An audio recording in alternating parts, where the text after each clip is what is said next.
ಬುರ್ಡೆ ಗ್ಯಾಂಗ್ನ ಮತ್ತೊಂದು ಕರಾಳ ಮುಖ ಅನಾವರಣವಾಗಿದೆ. ಬೆಳಗ್ಗೆ ಎಲ್ಲ ಮೂಳೆ ತಡ್ಕಾಡೋದಂತೆ, ರಾತ್ರಿ ಬುರ್ಡೆ ಗ್ಯಾಂಗ್ ಕಾಟ ಅಂತೆ. ಇದು ಚಿನ್ನಯ್ಯ ಪೊಲೀಸರ ವಿಚಾರಣೆಯ ಹಂತದಲ್ಲಿ ಹೇಳಿಕೊಂಡಿರುವಂತಹ ವಿಚಾರಗಳು.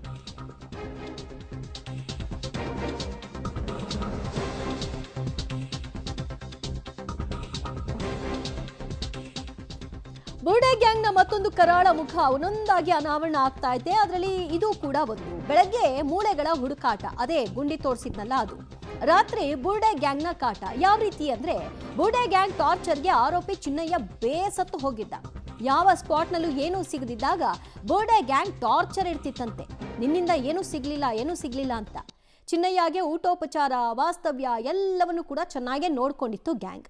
ಬುರ್ಡೆಗಳು ಸಿಗದಿದ್ದಾಗ ಬುರ್ಡೆ ಗ್ಯಾಂಗ್ ಸಿಡಿಮಿಡಿಗೊಳ್ತು. ಈ ವೇಳೆ ಬುರ್ಡೆ ಗ್ಯಾಂಗ್ ಹಾಗೂ ಚಿನ್ನಯ್ಯನ ನಡುವೆ ಗಲಾಟೆ ಕೂಡ ಆಯಿತು. ಹೋಗು, ನೀನೇನಾದರೂ ಮಾಡ್ಕೋ, ನಿನ್ನ ಜೊತೆಗೆ ನಾವು ನಿಲ್ಲಲ್ಲ ಅಂತ ಎಲ್ಲರೂ ಕೂಡ ಕೈ ಚೆಲ್ಲಿ ನಿಂತರು.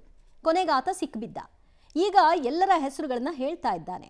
ಅವರುಗಳ ಪಾತ್ರ ಏನು, ಎತ್ತ, ಇದೆಲ್ಲವೂ ಕೂಡ ತನಿಖಾ ಹಂತದಲ್ಲಿ ಸಾಬೀತಾಗಬೇಕು. ಸದ್ಯಕ್ಕೆ ಚಿನ್ನಯ್ಯ ನಾನು ಶವಗಳ ಹುಡುಕಾಟಕ್ಕೆ ಅಂತ ಕರ್ಕೊಂಡು ಬಂದರು.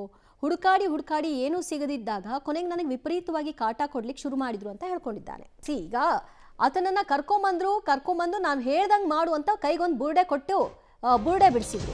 ಅದಾದ್ಮೇಲೆ ಬುರ್ಡೆನೇ ಸಿಗೋದು ಅನ್ನೋದು ಗೊತ್ತಿತ್ತು. ಖಾಲಿ ಮಣ್ಣೆ ಸಿಕ್ಕಿದ್ದು. ಬುರ್ಡೆ ಮ್ಯಾನ್ ಚಿನ್ನಯ್ಯಗೆ ಜೀವ ಭಯ ಕಾಡ್ತಾ ಇದೆಯಂತೆ. ಬುರ್ಡೆ ಗ್ಯಾಂಗ್ನಿಂದ ಮಾನಸಿಕ ಕಿರುಕುಳಕ್ಕೆ ಒಳಪಟ್ಟಿರುವ ಆರೋಪವನ್ನ ಚಿನ್ನಯ್ಯ ಮಾಡ್ತಾ ಇದ್ದಾನೆ. ನನ್ನ ಜೀವಕ್ಕೆ ಅಪಾಯವಿದೆ, ನನ್ನನ್ನ ದಯಮಾಡಿ ಜೈಲಿಗೆ ಕಳಿಸ್ಬಿಡಿ, ನನ್ನನ್ನ ಹೊರಗೆ ಕಳಿಸ್ಬೇಡಿ, ಏನು ಬೇಕಾದರೂ ಆಗ್ಬಿಡ್ತೀನಿ ನಾನು. SIT ಅಧಿಕಾರಿಗಳ ಬಳಿ ಚಿನ್ನಯ್ಯ ಅಂಗಲಾಚಿದ್ದಾನೆ, ಗೋಗರ್ದಿದ್ದಾನೆ, ತನ್ನ ವಿಚಾರಗಳನ್ನ ಹೇಳ್ಕೊಂಡಿದ್ದಾರೆ. ಚಿನ್ನಯ್ಯನಿಗೆ ಹಾಗಾದ್ರೆ ಈಗ ಪಾಪ ಪ್ರಜ್ಞೆ ಕಾಡ್ತಾ ಇದೆಯಾ? ಶ್ರದ್ಧಾ ಕೇಂದ್ರಕ್ಕೆ ಅಪಪ್ರಚಾರ ಮಾಡಿದ್ದು ನೋವು ತರ್ತಾ ಇದೆಯಾ? ಚಿನ್ನಯ್ಯನ ಹೇಳಿಕೆ ರೆಕಾರ್ಡ್ ಮಾಡ್ಕೊಳ್ತಾ ಇದ್ದಾರೆ ಪೊಲೀಸರು. ಆಗ ಆತ ಹೇಳಿದ್ದಕ್ಕೂ ಈಗ ಆತ ಹೇಳ್ತಾ ಇರೋದಕ್ಕೂ ಬಹಳಷ್ಟು ವ್ಯತ್ಯಾಸಗಳಿದೆ. ಈಗ ನಿಜವನ್ನ ಕಕ್ತಾ ಇದ್ದಾನೆ. ಅದರಲ್ಲೂ ಕೂಡ ಈತ ಅನುಭವಿಸ್ತಾ ಇರುವಂತಹ ಟಾರ್ಚರ್ ಏನು ಅನ್ನೋದನ್ನು ಹೇಳ್ಕೊಳ್ತಿದ್ದಾನೆ.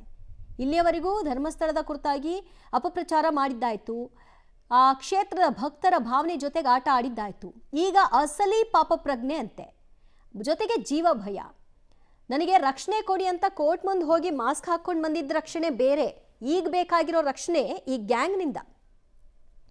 ಮತ್ತಷ್ಟು ಮಾಹಿತಿ ಪಡೆಯೋಣ ನಮ್ಮ ಪ್ರತಿನಿಧಿ ಪ್ರಕಾಶ್ ಡಿರಾಂಪುರದಿಂದ. ಪ್ರಕಾಶ್, ಈಗ ಈತನಿಗೆ ಭಯ ಆವರಿಸಿದೆ, ನನಗೆ ರಕ್ಷಣೆ ಕೊಡಿ ಅಂತ ಕೇಳ್ಕೊಳ್ತಾ ಇದ್ದಾನೆ. ಆ ರಕ್ಷಣೆ ಜೈಲಿಗೆ ಕಳಿಸೋದೇ ಆಗಿದೆ. ಬಟ್ ಏನೂ ಸಿಗಲ್ಲ ಅಂತ ಗೊತ್ತಿದ್ದೇ ಬುರ್ಡೆ ಕೈ ಕೊಟ್ಟು ಕರ್ಕೊಂಡು ಬಂದ್ಮೇಲೆ ಕಾಟ ಯಾಕೆ ಕೊಟ್ಟರು ಇವರು? ಆ ಕಾಟವನ್ನು ಯಾಕೆ ಅನುಭವಿಸ್ತಾ ಅಂತ ನೋಡಿ. SIT ಅಧಿಕಾರಿಗಳ ಮುಂದೆ 2 ತಲೆ ಬುರ್ಡೆಗಳನ್ನ ತಂದಿದ್ದೆ ಅನ್ನುವಂಥದ್ದನ್ನ ಕೂಡ ಒಪ್ಕೊಂಡಿದ್ದಾರೆ. ಸೊ ಒಂದು ನ್ಯಾಯಾಧೀಶರಿಗೆ ತೋರಿಸಿದ್ರು, ಮತ್ತೊಂದು ಬೋಳಿಯಾರ್ ಅರಣ್ಯ ಪ್ರದೇಶದಲ್ಲಿ ಹೂತಿಟ್ಟಿದ್ರು ಅಂತ ಹೇಳಿ. ಸೊ ಇದೆಲ್ಲ ಪ್ರೀ ಪ್ಲಾನ್ಡ್ ಅನ್ನ ಸೆಟ್ ಮಾಡಿದ್ರು.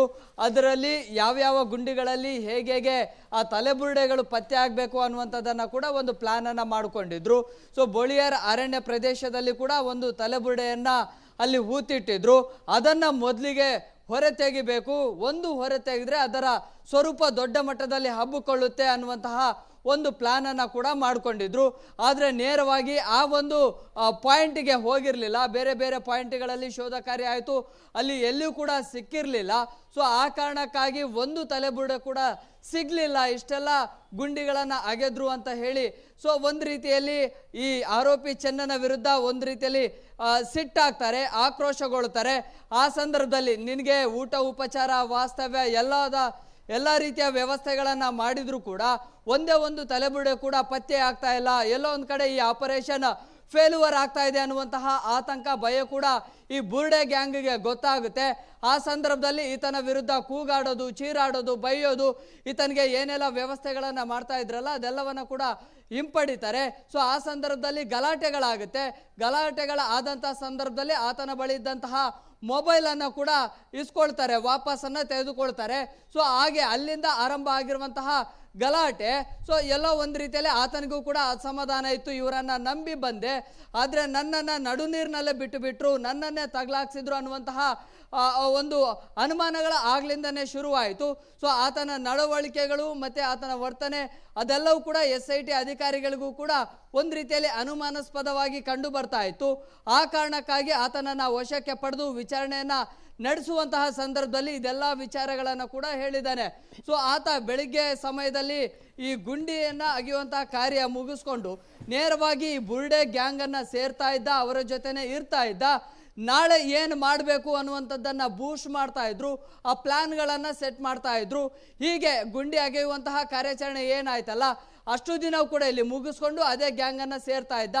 ಆದರೆ ಅದು ಎಲ್ಲವೂ ಕೂಡ ಫೇಲ್ಯೂರ್ ಆಯಿತು. ಫೇಲ್ಯೂರ್ ಆದ ಬಳಿಕ ಈತನಿಂದ ಅಂತರವನ್ನ ಕಾಯ್ದುಕೊಳ್ಳುವಂತಹ ಪ್ರಯತ್ನ ಈ ಬುರ್ಡೆ ಗ್ಯಾಂಗ್ ಕೂಡ ಮಾಡುತ್ತೆ. ಅದಾದ ಬಳಿಕ ಆತನ